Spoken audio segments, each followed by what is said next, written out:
Now on to question 2. We have a new contagious virus has been introduced to a community. Initially, there are 100 people infected. Here we go. Initially, there are 100 people infected. The virus spreads rapidly, with the number of infected individuals doubling every 3 days.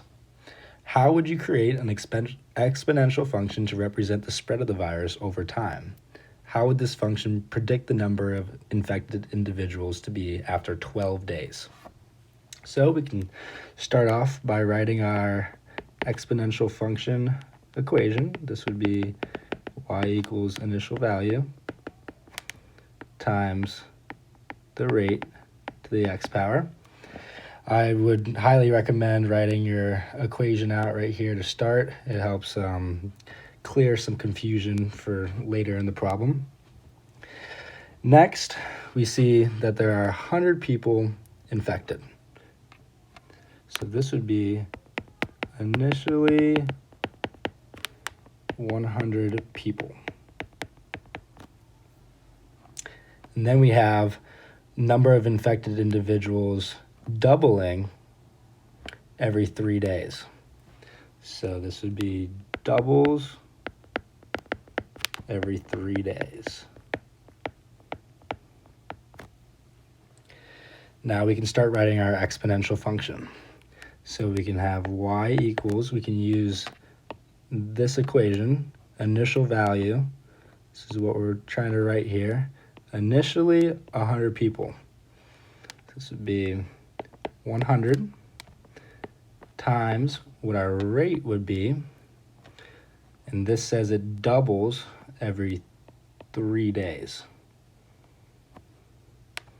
So we're going to have 2 because it doubles. That's why we have our 2 here to the x power. We don't have to worry about this 3 days until this part of the question after we write our exponential function. So we just wrote this. So this is our exponential function right here. All right, now for the second part of this problem, what would this function predict the number of infected individuals to be after 12 days? So it's predicting the number of infected individuals. Now, it's 12 days, but this problem, earlier in the problem, it says it doubles every 3 days. So we can do a little bit of simple math here. 12 days divided by 3 days. This would give us 4. 12 divided by 3 is 4, and the days would cancel out. So we would rewrite our exponential function here, 100 times 2, and then instead of using this x over here, we're going to plug in 4. If it doubles every 3 days, and we're trying to find how many individuals are infected for 12 days, we would use 4.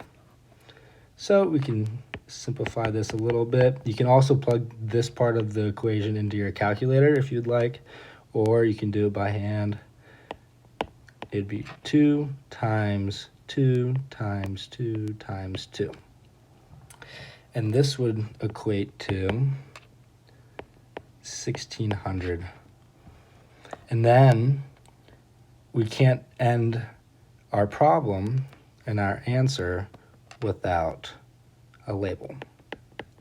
And it would be 1,600 people.